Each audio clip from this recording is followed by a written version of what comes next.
Selamlar herkese. Giz Tarot'a hoş geldiniz.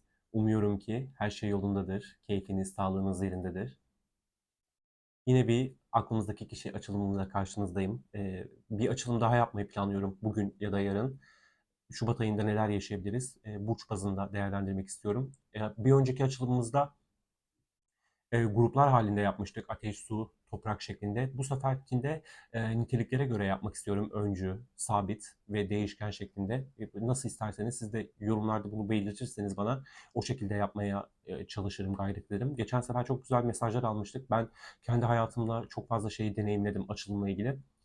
İnanıyorum ki nitelikler bazında da yaparsak, o şekilde de ilerlersek öyle de doğru düzgün mesajlar alabileceğimize inanıyorum. Açıkçası nitelikler şeklinde yapmak istiyorum ama siz de yorumlarda belirtirseniz nasıl görmek isterseniz o şekilde de ilerleyebiliriz. Bir de destekleriniz için, abonelikleriniz için teşekkür etmek istiyorum ve hemen başlamak istiyorum açılıma. İlk önce niyet ettiğiniz kişiyle, aklınızdaki kişiyle ilgili geçmiş sürecinize bakmak istiyorum. Açılımlar hep de belirttiğim gibi zamansızlığa niyetle hazırlanıyor, çekiliyor videolar. Alandan kendi enerjimi çekiyorum. Size en doğru mesajları iletmeye niyet ediyorum burada. Niyet ettiğiniz aklınızdaki kişiyle ilgili süreciniz nasıldı?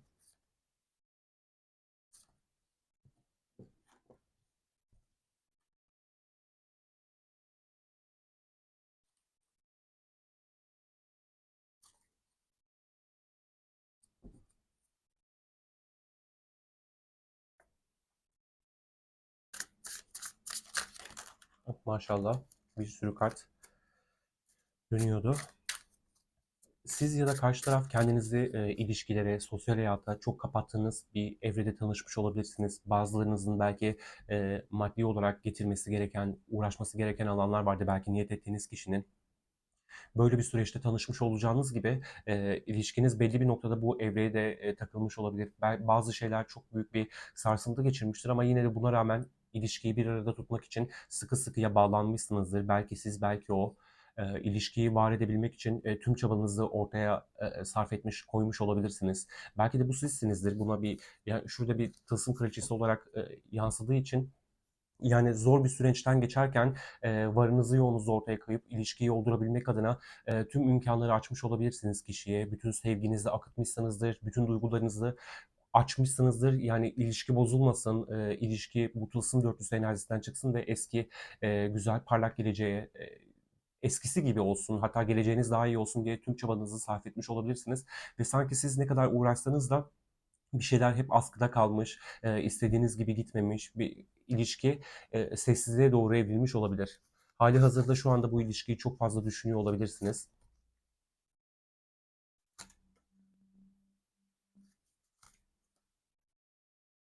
Bakın kalp çakrası bağışlamak. Yani çok fazla uğraştığınız, mücadele ettiğiniz için kendinizi bağışlayamadığınız, daha doğrusu ben çok uğraştım bu ilişki için.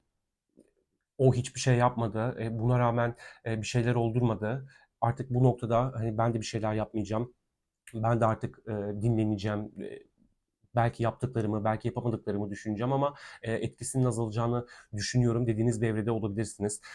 Bu kişiyle olan ilişkiniz çok ayrı, barış bir ilişki olabilir. İkiniz de karşılıklı olarak birbirinize büyük bir aşk, büyük bir tutkuyla çekilmiş olabilirsiniz. Daha doğrusu ilişkiniz hala da böyle olabilir. Ama sanki sürecinizde gerçekten büyük bir aşk varmış ve ama yine de hep bir döngü tekrar edip durmuş ilişkinizde. Geldiğiniz noktada sanki artık siz de bu ilişki için çabalamıyor ve bir şeyleri olduğu haliyle kabul etme evresinde olabilirsiniz. Yani kabul edemiyorsanız bile şu an durgun bir dönemden geçiyorsunuz. Evet bakın yani aşk kartının altına aşk çekiyorum. Gerçekten büyük bir nimetmişsiniz birbiriniz içine, birbiriniz için. Şimdi bu kısımdan sonra niyet ettiğiniz kişiye bakacağız. Bir soru vardı. Gelirlerse onlara güvenebilir miyiz, güvenmeli miyiz? Bunu da soracağız bu açılımın içerisinde.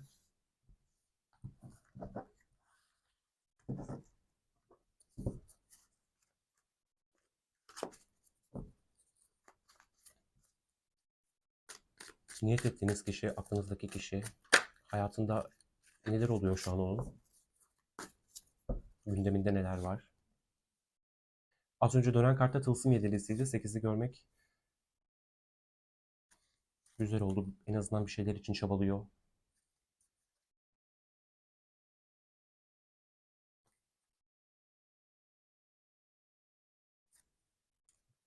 Toprak tılsım kralı hariç bütün kralları gösterdi burada. Kişinin hayatında şu an neler oluyor dedik. Hangi desteden kullansam? Yardımcı bir deste de alayım. Şundan da alayım. 3 kart. Bakın işiyle ilgili oldurmaya çalıştığı, hatta daha iyi yerlere ulaşmak istiyor belli ki. Şu an onlarla ilgili bir uğraş halinde. Bir taraftan duyguları var bir insana karşı, bir insanı düşünüyor. Belki zamanında adil olamadığı bir insan var aklında. Duygularını çok açıkça ifade etmediği bir insandan bahsediyor burada. Ya tabii aynı zamanda bu insan onun çevresinden bir insan da olabilir ama yani Tılsım Kralı diyorum affedersiniz. Kupa Kralı'nın yanına Tılsım Kraliçesi gelmesi ve burada bir e, tılsım altılısını görmek sanki böyle şu an iletişimin çok fazla olmadığı, biraz acımasızca davrandığı bir insan, hak, hukuk gözetmediği bir insandan bahsediyor olabilir. Çünkü Kupa Kralı duygularını pek fazla göstermez. Ve burada bu kadar çok şey vermesi, krallar vermesi bana bunu hissettirdi.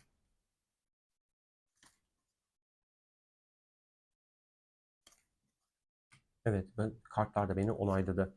Kişi şu an bir arınma sürecinden geçiyor olabilir. Eğer siz sessizseniz, o da sessizse bazı şeyleri yeniden değerlendiriyor, yeniden düşünüyor olabilir. Sizin sessizliğinizle aynı benzer bir şekilde size karşı da kullanıyor olabilir. O da sessiz kalıyordur. Belki eğer sessiz kalırsa daha fazla sizde bir iki kişiden biri sessiz kalamayıp harekete geçecek olabilir. Yani burada bir aynalama söz konusu. Tam da Kupa Kralı'nın altına gelmesi manidar oldu. Kişinin çünkü duyguları var, hisleri var, arzuları var. Çünkü zamanında bir haksızlık olmuş. Bana inanın böyle hissettirdi. İki tane de şu desteden almak istiyorum.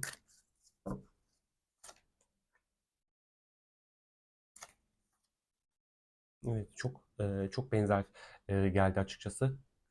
Burada bir haksızlıktan bahsetmiştim. Burada da bir geçmişin izleri. Evet, geçmişinde kalan bir insandan bahsediyor. Çünkü Tılsım Kraliçesi'ni ben sizinle ilgili süreçte kararken, daha doğrusu seçerken deste altında kendini göstermişti. Burada çok hala şu an geçmişin etkisinde olduğunu söylemek mümkün. Evet, belli bir haksızlıklar yapmış size. Şu an belki sessiz kalarak, belki sizin ona yansıttığınız enerjiyi ya da davranışları size yansıtarak bu süreci bu şekilde geçiriyor. Bir yandan da tabii bu bütün her şeyi analitik bir şekilde zihinsel bir süreçten geçiriyor. Yani iyileşiyor gibi bir durumu da söz konusu. Sanki bu sessizlik, bu aynalama, artık aranızdaki durum her neyse bir şekilde arınabileceğini, düzelebileceğine inanıyor kişi. Peki bu insan duygusal olarak ne durumda? Duygusal hayatında ne durumda?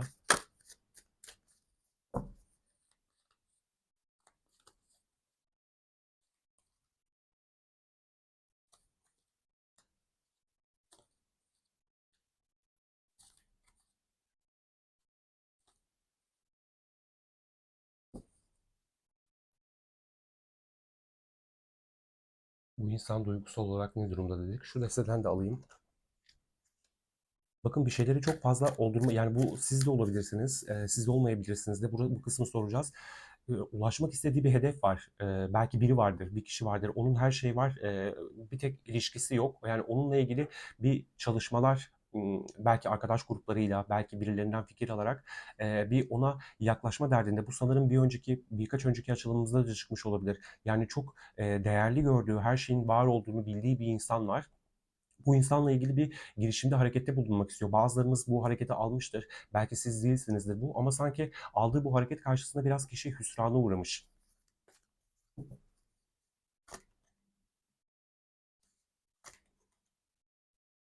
Bakın burada kupa kralı vardı. Tam da altına maske kartı geldi.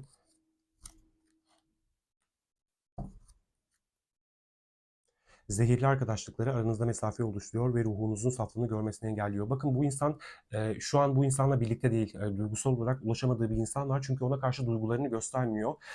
Gerçek duygularını saklıyor görünüyor. Bir süredir ayrı olabilirsiniz ya da birlikte hala bir şekilde bağınız kopmamıştır. Ama duygusal olarak bir yakınlığınız yoktur.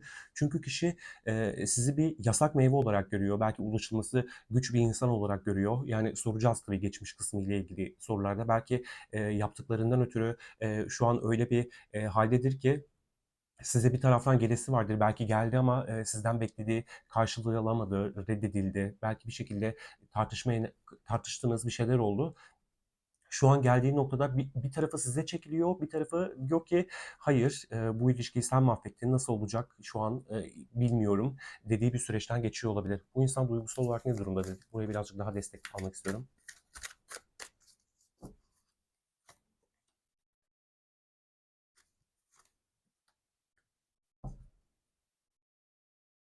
Teslimiyet kartı alt tarafta. Yani karşı koyma. Evet, çünkü burada kontrol de var. Bir şeyleri oldurmak istiyor. Bir yandan da bu duygularını kontrol altında tutmaya çalışıyor. Yasak meyve bir yandan da ona tatlı geliyor. Çünkü eğer buraya yansıyan durum sizseniz yani şu an sevilmiyor, sevgisizliği deneyimlediği bir süreçten geçiyor olabilir.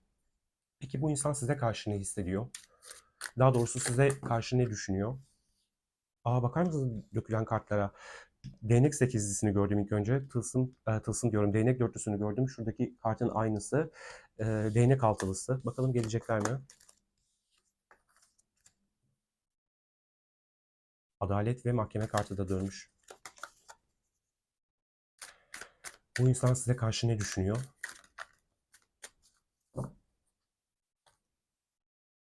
Adalet kartımız geldi.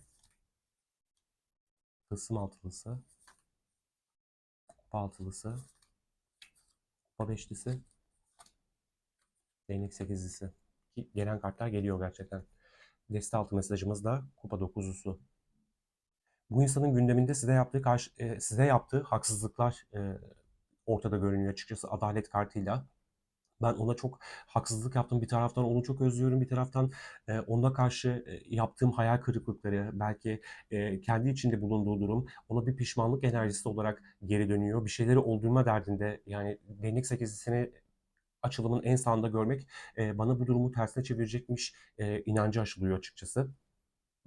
Hemen destek alalım. Bu insan size karşı gündeminde ne var dedik. Özlüyor ve yaptığı haksızlıkların çok farkında olan bir insan var. Ona bakın en baştaki ilgili sürecinizde tılsım altını vermesi şu an düşüncelerinde de bu var. Ki o açılımın en başında size yaptığı haksızlıklardan bahsetmiştim. Burada da aynı şey var. Bakın değnek tılsım altılısı ve kupa beşlisi. Tam olarak güncel e, eski sürecinizle güncel durumda yaşadığı şeyler çok doğru orantılı geliyor. Size karşı gündeminde ne var dedik.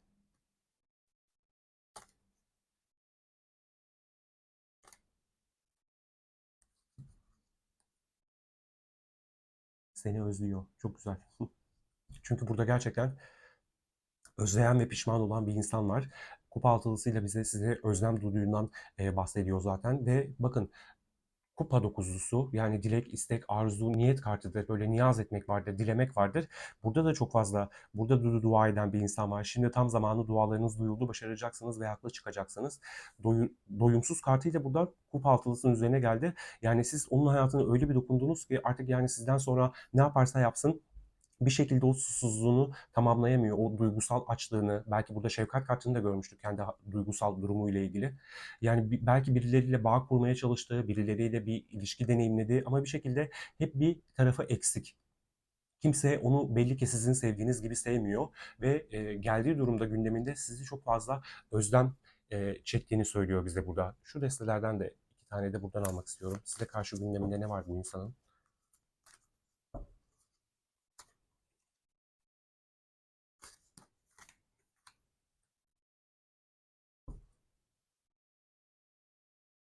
Bakın yani adalet kartının altına aile kartı attı. Bu insanla ayrılmış olabilirsiniz. Size yaptığı haksızlıklardan ötürü başka bir alanı, belki kendi ailesini, belki sizi bırakıp başka bir yuva kurdu. Böyle bir şey de olmak söz konusu. Ama bu insan geldiği noktada inanılmaz değişik bir süreçten geçiyor. Bir tarafı bakın bu hiçlik tam da çeviklik kartının altına geldi. Değnek altılısının altına geldi. Bu boş ve anlamsız kalma, donma, olaylara tepki verememe halini sanıyorum ki değiştirmek isteyecek. Şu hiçlik kartının üzerine bir kart alabilir miyim? Bakın yani tam olarak dediğim gibi oldu. Yeni yön. Sanırım gerekli ilhamları, gerekli görüyü, belki o vizyonu sağlayabilirse size doğru mail etme, Belki olayları farklı bir şekilde değerlendirip bu ilişkiyi başka bir yere taşımak isteyecek gibi görünüyor. Ne soralım? Peki size karşı ne hissediyor? Düşünceleri, daha doğrusu gündemi böyleydi. Size karşı ne hissediyor?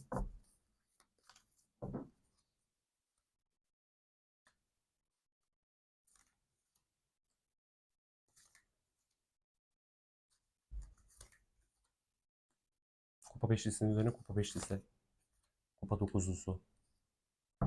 Çalkantılı bir süreçten geçiyor sizinle ilgili. Bakın yani kupa beşlisine o kadar çok vurgulu geliyor ki bir çuval inciri berbat etmiş olabilir. Yani siz ne yaparsanız yapın size karşı set çekmiş, uzlaşmacı olmadıysa bunlarla ilgili de sıkıntılı bir süreçten geçiyor görünüyor açıkçası. Bir zafer yani çok fazla ertelemiş, çok fazla olayları zamana, akışa bırakmış da görünüyor aynı zamanda. Ama bu sanki geçmişte kalmış. Şu an hali hazırdaki günceldeki enerjilerinde bir taraftan bir zafer kazanma isteği var. Bir taraftan da neyi nasıl savunacağını bilememe hali de söz konusu. Yani sizin tarafınıza gelirse çok fazla tartışacak olabilirseniz kendini savunması gerekecek çok fazla alan olacak olabilir. Ya ama bu durumu bakın değiştirmek istiyor. Niyetleri, istekleri var sizinle ilgili. Az önceki soruda da kupa dokuzlusunu görmüştük. Burada da geldi his duygularında.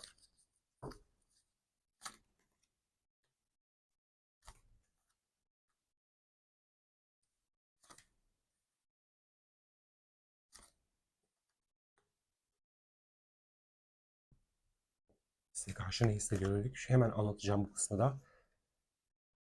Sessizsiniz ve bu sessizlik acaba bu ilişki gerçekten bitti mi? Yani normalde biz bu kadar sessiz kalmazdık. İletişimimiz bu kadar e, ağır ve aksak bir şekilde ilerlemezdi diyor olabilir. Bir süredir kesin bir şekilde iletişim kurmuyorsanız bu yanılsama içinde kişi görünüyor açıkçası. Sessizliğiniz onu korkutuyor görünüyor.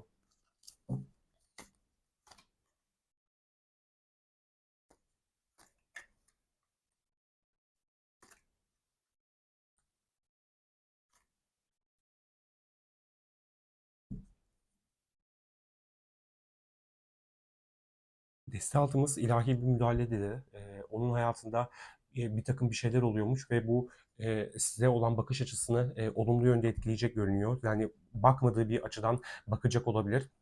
Bakın pişmanlık kartının altına taşma kartı geldi. Yani size karşı inanılmaz duyguları var ama yaptığı, yarattığı o zorluklar altında takılıp kalmış görünüyor kişi şu an. Peki adım atmayı, size gelmeyi düşünüyor mu bu insan? Bir iletişim kurmayı, adım atmayı. Değnek sekizlisiyle açıyoruz.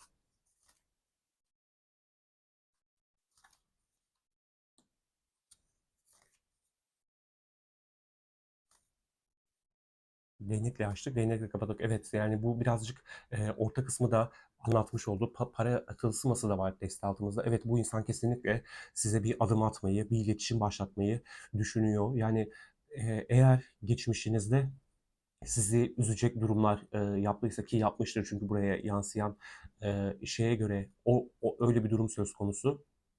Arkanızdan iş çevirmiş olabilir, başka insanları tercih etmiş olabilir. Yani size çok fazla gözyaşı döktürmüş bu insan ve şu an sanki belki çevresiyle, belki kendi içerisinde bunun mücadelesini veriyor. Bir taraftan evet oldurmak istiyor, bir taraftan da diyor ki acaba birazcık daha zamanla bu iş daha düzgün bir hale gelebilir mi? Ama ben bunun artık zamanla çok fazla gebe olduğunu düşünmüyorum. Evet, kılıç üçlüsüyle tılsım yedilisini yan yana görüyoruz ama değnek sekizlisi ve değnek ası da hem başında kartların başında ve sonunda var. Artık sanki bu süreç biraz geride kalacak ve sanki size adım atacak gibi.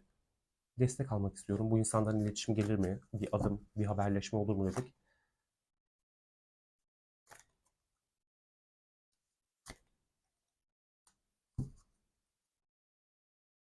Aşk ve şehvet kartı deste altımızda. duygusal olarak müsait değil. Yoluna devam etmek ve mutluluğunuzu tekrar bulmak için sizin kart diyor ki bu insan duygusal olarak müsait değil ve yolunuza devam etmek sizin için en hayırlısıdır. Kılıç üçlüsünün altında da bu aşkın bu kadar derinlere inmesini beklemiyordu. Gururunu bir kenara bırakıp bu aşka inanmayı seçiyor.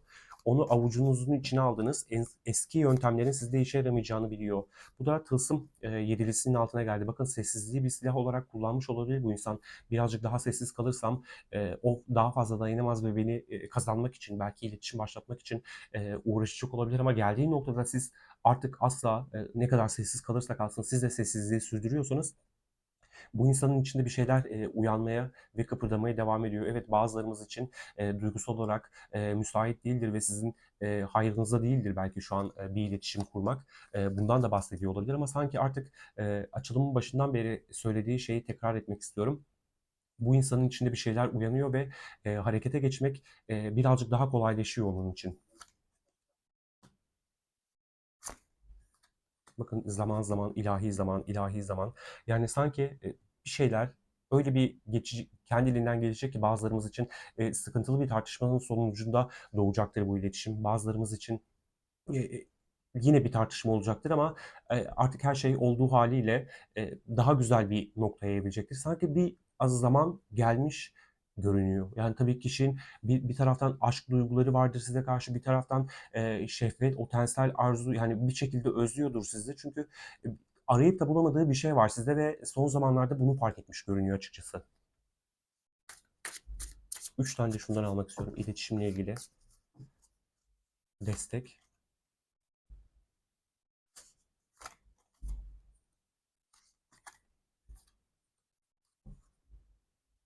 Risk al ve ileri git. Bakın eğer sistem onu ya da yaşadıkları şey her neyse onu çok fazla zorluyor olabilir. Sanki yani risk alacak ya da bir şeyler onu öyle bir sıkıştıracak ki yani size gelmek zorunda kalacak ve artık aranızda ne tür engeller varsa bu engelleri aşma gayretinde bulunacak. Bakın çok fazla şey var. Eril dişil denge uyumu. Dediğim gibi tılsım yedilisi kartında görüyoruz buraya. Siz yansıtma kartında görmüştük. Birbirinize bazı şeyleri inanılmaz derecede yansıtıyorsunuz. O ne kadar sessiz kaldıysa siz de bu sessizliği sürdürdüyseniz bu insan artık daha fazla dayanamayacak görünüyor. Sen hayatının en büyük aşkısın, kendine iyi davran. Yani iletişim kartı üzerine seçtiğim için bunu ve yan tarafında da bir hasret kartı. Yani bu kişi ne yaşadıysa, nasıl insanlarla bir arada olduysa, nasıl beraberlikler kurduysa sizden sonra mutlaka demeyeyim ama çoğunluk aradığını pek de bulamamış açıkçası. Kılıç üçlüsünün altına bir yin yang kartı geldi. Yani bir şeyler onun hayatında istemediği gibi tezahür etmiş olabilir. Kılıç üçlüsüyle bize e, karmadan da bahseder kılıç üçlüsü. Sanki e, zor durumlara girmiş görünüyor açıkçası kişi ve artık bir risk alıp harekete geçmesinin farkına vardığı bir süreçten geçiyor. Peki siz bu insan size geldiği zaman, iletişim kurduğu zaman güvenmeli misiniz, güvenebilmeli misiniz? Bu insan size geldiği zaman ona güvenmeli misiniz?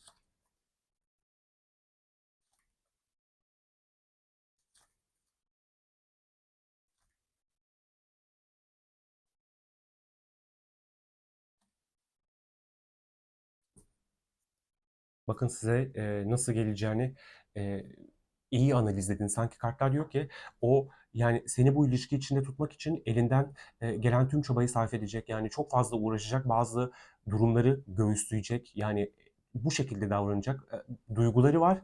Belki duygularını birazcık daha az gösterecek olabilir size. Bir taraftan da şey de diyor olabilir kart. Lütfen karşında çok zeki bir insan olduğunu unutma. Sana yaptığı acımasızlıkları da unutma. Çok fazla düşündün. Bu ilişki nasıl olabilir? Geçmiş süreçlerini her şeyi ölç tart ve sana duyguları ne kadar açıkça sunabildiğine iyi bak. Senin için ne kadar mücadele edebileceğine iyi bak. Çünkü burada yine de bir maske durumu söz konusu. Sanki çok fazla duygusu var ama bu duygularını çok fazla size yansıtmayacak olabilir. Bu aşamada siz de diyor çok fazla duygularınızı da açmayın diyor olabilir. Bakın bakalım hani ne kadar uğraşıyor sizin için, ne kadar şeffaf, ne kadar dürüst. Lütfen bunu göz ardı etmeyin. Destek almak istiyorum. Bu insana güvenebilir miyiz dedik.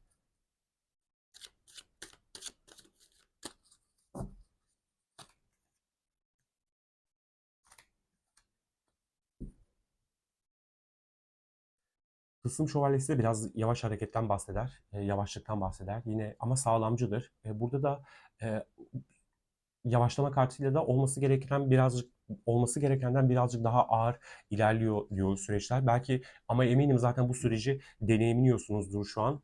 Hemen bir altına da bakmak istiyorum. Güven kartı. Bakın bu insan güvensizlikle alakalı sıkıntılar yaşamış olabilir. Soracağız bu kısmı da.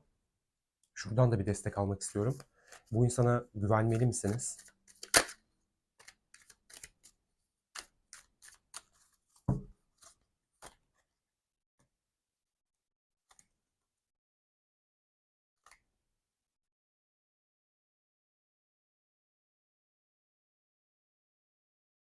Sizin onu affetmenizi beklemek şöyle dursun, size kötü davrandığı için kendisini bile affetmekte zorlanıyor. Gerçeklik algısını alt üst eden, kendisini güçsüz ve kapana kısılmış hissetmesine neden olan bir şey oldu. Bakın yani soracağım ya bu insanın hayatında ne oldu böyle?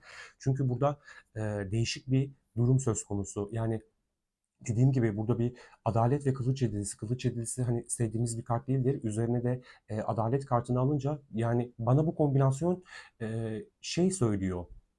Lütfen unutma sana yaşattıklarını, yaptıklarını. Bak senin için çok fazla mücadele edebilir bu insan. Sizin için e, dolup taşan bir duygusu vardır ama bunları gizleyecek olabilir. Yine zihnini çalıştırarak, politik davranarak yaklaşacak olabilir.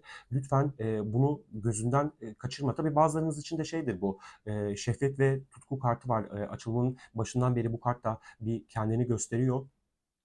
Bak bakalım sana gerçekten o güzel temiz duygularla mı gelecek yoksa arayıp da bulamadığı o tensel şeyi mi özledi? Bu birazcık ihtiras, o tutku haliyle mi yaklaşacak? Bunun da bir gözlemle diyor olabilir kart ama bana çok fazla şey gelmedi açıkçası. Kötü hissettirmedi.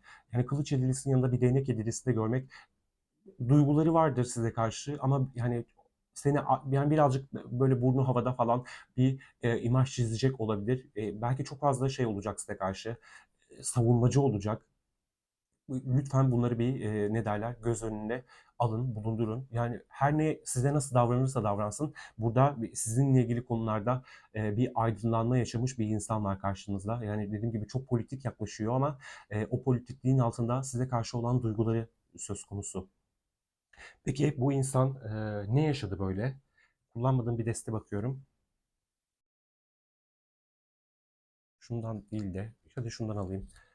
Bu insan ne yaşadı böyle bu kadar sıkıntılı şeyler görüyoruz burada. Pişmanlık yani kendi eminim size karşı pişmanlıkları var. Kaç zamandır hep yansıyor ama burada sanki onun kendi hayatıyla ilgili bir yaşadığı bir sıkıntı var.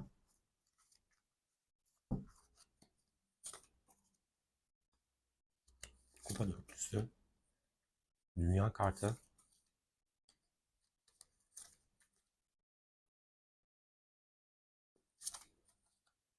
Aşıklar kartı zaten e, dönmüştü ama ben ne derler çok dönmediği için onu tekrar yerleştirdim. Bakın altta bir yıkılan kule kartı var. Ya bu insan bir alana inanmış, güvenmiş ve bir alana meyletmiş olabilir. Dünya kartı da var burada. Sanki beklentileri boşa çıkmış, aradığını bulamamış gibi bir mesaj var bende. Daha doğrusu burada. Belki büyük umutlarla ilerledi, gitti. Bakın Kupa Prensi ve Kupa Kraliçesi, Kupa Kralı hemen de aşıklar. Yani bir seçimden bahsediyor. Yani duyguları kabarmış olabilir. Bir şeyleri çok kuvvetli duygularla başka bir alana meyletmiş olabilir ama sanki orada o istediği tatmini yaşayamamış gibi görünüyor. Ki yaşayamamış kılı deste altında kule kartını görüyoruz.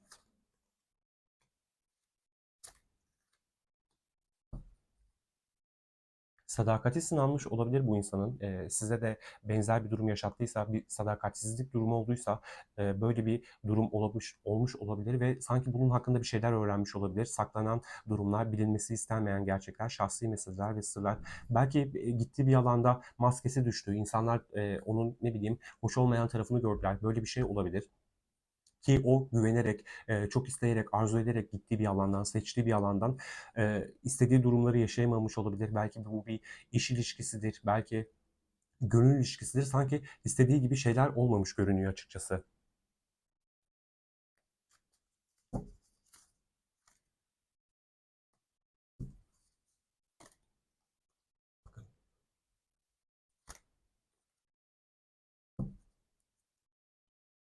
Deste altı mesajımız da yani gittiği bir alanda o da benzer bir durum yaşayıp ihanete uğramış olabilir.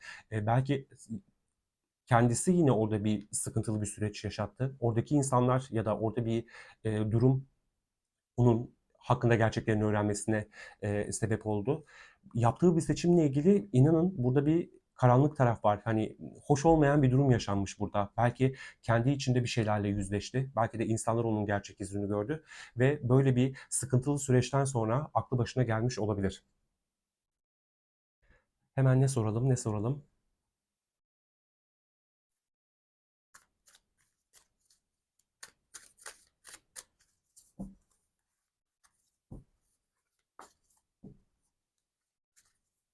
Bir başka ne bilmeliyiz onun bu insan hakkında şu an?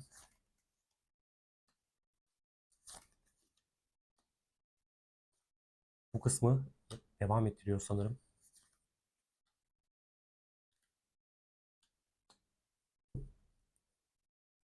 Bir zafer kazanma uğruna ben diyor başka alanlara gittim.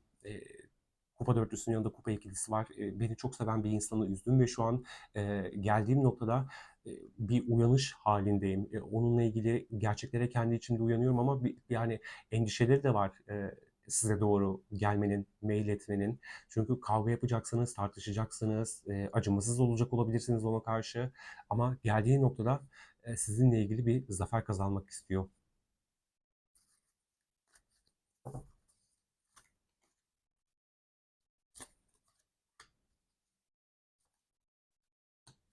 Yani affedilmek, hayatına başka birini aldıysa özellikle böyle bir karmik durum, karmik bir partner seçtiyse ve bu durumla ilgili bir uyanışa geçmiş olabilir. Mahkeme kartı var burada aynı şekilde. Şu an birlikte değilsiniz. Ama ben diyor onunla bağımı hala hissediyorum. Böyle kuvvetli bir çekim var aramızda. Affedilmem lazım onun tarafından. Sanki bir şeyler hayatında yoluna gitmiyor. Peki bu affetmek için yakında bir eylemin olacak mı? Bir özür. Yani eylemi sormuştu gerçi. Eylem görünüyordu. Bu yani ağzından beni affeder misin gibi bir cümle duyar mısınız?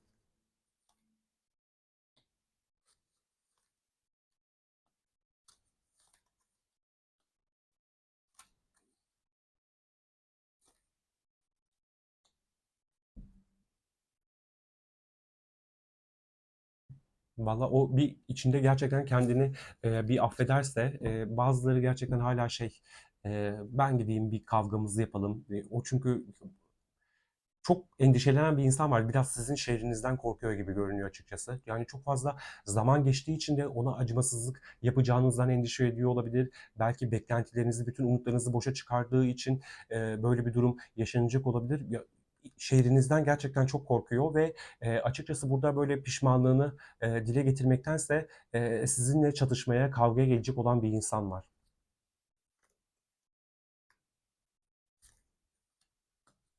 Ve yani Kılıç Şövalyesi'nin altına Havadis kartı geldik. Bakın yine deste altında bir kasırga kartı. Yani bu insan belki bir süre sonra pişmanlığını getirecek olabilir ama ilk etapta niyeti yani daha doğrusu sizin şehrinizden korkuyor ama kendini savunmanın en iyi yolu sizinle kuracağı o tartışma durumları söz konusu olabilir. Burada evet yolunu size çevirmiş bir insan var. Ve bu insanın hayatında peki soralım bakalım şu karmik partnerini de soralım ya. Şunu da şurada kalsın. Bu karmik partner hayatında biri olanlar, daha doğrusu bu insanla bu karmik partnerin durumu bitti mi? Çünkü burada bir karmik partner kartını görüyorum.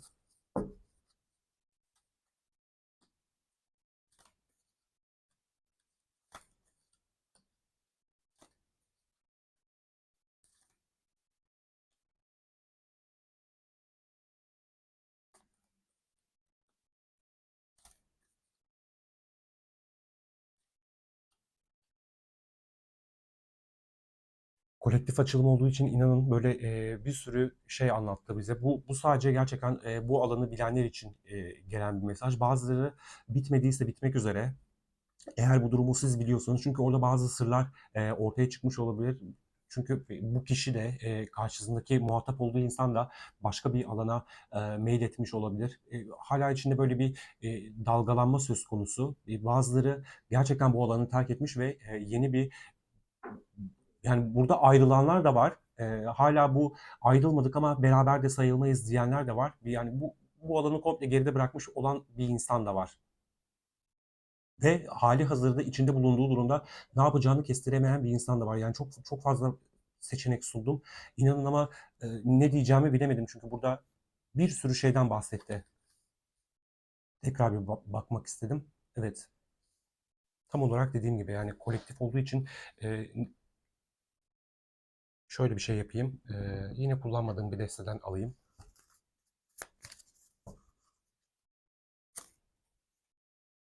Evet, yani bu ayrılanlar mı kısmı için seçtim kubbası. Evet, yani bu alan bitmiş. Peki bu çalkantılı hala böyle ne yapacağımı bilemedim dediği halinde olanlar için. Bakın yine aynı kart geliyor. Kılıç Prensi.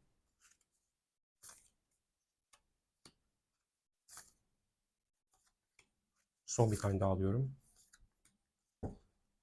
Çok o kadar benzer geliyor ki deste altında çok merak ediyorum. Kılıç altısı. Burası da gidecek. Yani Allah bilir tabii gidecek çok kesin şeyler konuşmayayım. Ağzımdan bir an öyle çıktı. Yani bu dediğim gibi şu an orta yolu bulamadı. Yani bir şekilde ne yapacağını bilemediği bir alan var. Aklında bir insan var bu insanın. Yani değnek kraliçesini verdi. Burada az önce de açılıma yansıyan bir kısımda vardı. Sizden bahsederken de bu şekilde bahsetti. Dedim ya siz tartışacaksınız, sizin şehrinizden çok korkuyor. Tam olarak öyle bir durum söz konusu. Yani ne yapacağını çok bilemiyor. Bir plan hali söz konusu. Ama en nihayetinde yine bir kılıç dokuzlusunu görmüştüm burada. Evet, kılıç dokuzlusu diyorum. Kılıç altılısı. Bu alanda muhtemelen gidecek. Ama dediğim gibi bazıları zaten çoktan özgürleşmiş. Yani bunu siz de biliyor olabilirsiniz. Çünkü burada bir bilinen kısım var. O bekar ya da bekarlığa doğru evrildi ve çok destekleyen nitelikte geldi aynı kartlar. Peki bu insan hakkında ne bilmelisiniz? Kartlar size bu insanla ilgili ne söyler?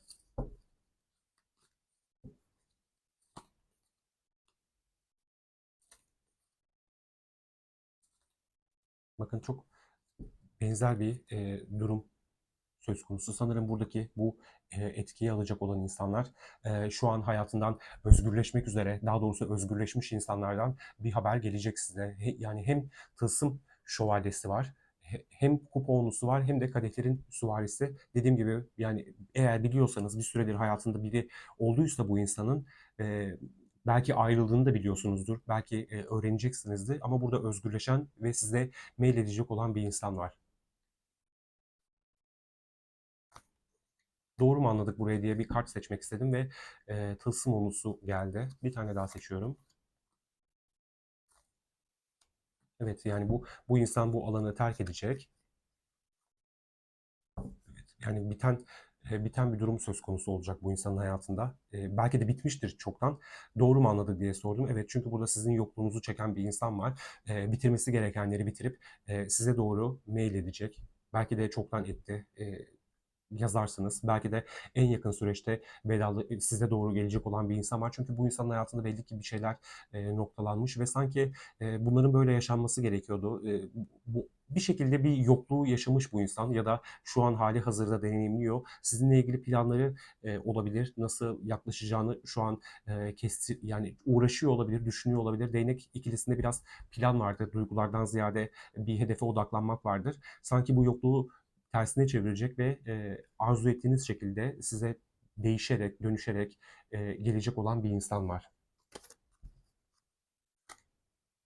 Bakın tam üzerine ölüm kartının üzerine kart seçtim. Seni özlüyor diyor. Yine aynı şekilde.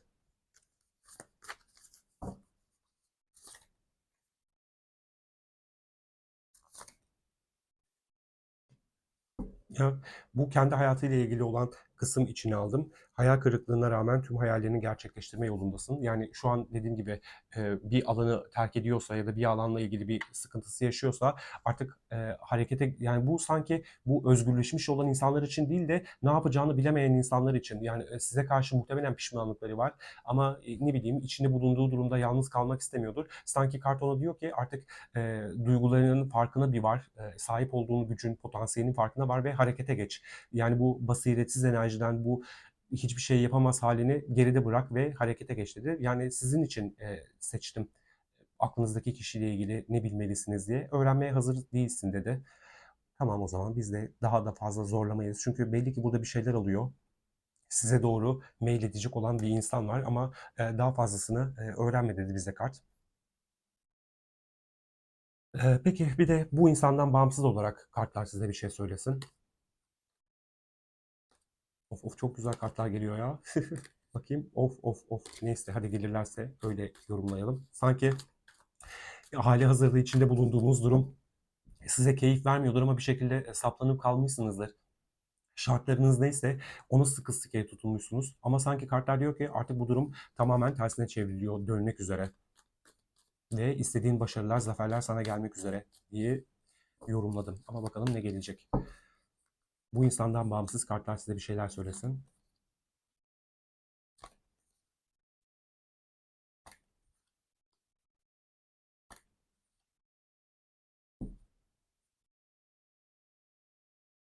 Vallahi İnan duygularınızın, keyfine varın, farkına varın. Yani içinizde yaşadığınız durumlar her neyse birazcık belki yaşadığınız zorluklardan ötürü hayatınıza karşı da çok fazla duygularınızı yansıtmıyor olabilirsiniz. Sanki birazcık kartlar sezgilerinize, duygularınıza kulak verin. Yani çabaladığınız, uğraştığınız bir alan neyse yani ona tüm benliğinizle sarılın ve tüm imkanlarınızla onu oldurmaya çalışın. Çünkü bir şeyler sizin hayatınızda güzel gidiyor, güzel oluyor, daha da güzelleşecek. Çünkü size bir şekilde ilahi taraftan yol gösteriliyor olabilir. Hiç hayal etmekten, kurduğunuz hayallerin peşinden gitmekten asla vazgeçmeyin. Yani hayal kırıklığına uğramamak için belki başlatacağınız girişimlerle ilgili e, yani geçmiş tatsızlıklar yüzünden kendinizi engellemeyin. Özgürce açılın, mantıklı hareket edin ama lütfen hayallerinizin peşinden gidin diyor kartlar. Çünkü siz zaten destekleniyorsunuz.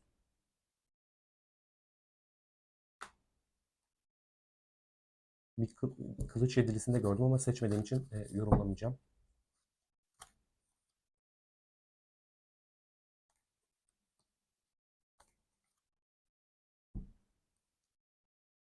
Kurtulmanız gereken, bırakmanız gereken her neyse bunlarla ilgili endişe etmekten vazgeçin. Lütfen saplantıda geliştirmeyin. Güzel duygular hissediyorsunuz, güzel e, planlarınız vardır. Ama lütfen bu şeytan kartıyla birlikte ne bileyim o egosantrik olaylara girmeyin. Bir şeyleri başlatma potansiyeliniz çok fazla var. Çok güçlüsünüz. Çok kendinizin farkında bir insansınız. Lütfen bunları yaparken de ne bileyim bu alan her neyse acımasız olmaktan geri durun. Yani bir şeyleri oldurmak için sadece oldurmayın. O gerçekten ruhunuzda hissediyor musunuz? İhtiyacınız var mı böyle bir şeye? Lütfen bunun bir kararını verin. Ondan sonra harekete geçin. Çünkü birazcık da ne derler? Egosantrik durumlarla ilgili bir sınavınız olacak olabilir. Hadi bu niyeyse vedalaşamıyoruz sizinle. Bırakamıyorum bir türlü açılımı.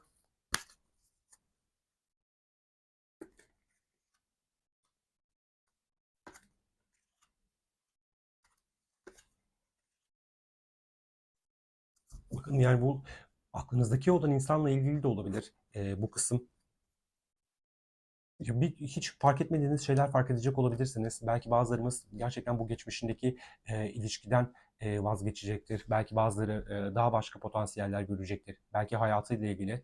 Belki de böyle sizi geri çeken kötü, karanlık düşünceler, hayatınızla ilgili kurduğunuz plan, böyle bir şekilde sizi engelleyen düşünceleri de geride bırakacak olabilirsiniz. Belki hali hazırda zaten bunu yaşıyorsunuz, deneyimliyorsunuz. Bazı size iyi gelmeyen şeyleri bırakıyorsunuz ve çünkü sanki bir umut, farklı bir bakış açısı var sizi bekleyen. Evet, lütfen arzularınızın peşinden gitmekten vazgeçin. Yani çok fazla kafanızı yoruyor ve zeka çalıştırıyor olabilirsiniz. Yani zeka kartını gördüğüm için zeka çalıştırıyorsunuz dedim ama yani ve endişe kartını da gördüm bu arada. Yani çok fazla düşünmekten e, bütün potansiyeli göremiyor olabilirsiniz. Yani çok güzel şeyler oluyordur hayatınızda ama ya şöyle olursa ya böyle olursa böyle içinden çıkamadığınız bir girdabın içine kendinizi sokuyor olabilirsiniz. Lütfen akışa karşı teslim olun. Bırakın kendinizi akışa ve bir şeyler inanın hayrınızda olacak. Bunları göreceksiniz, deneyimleyeceksiniz.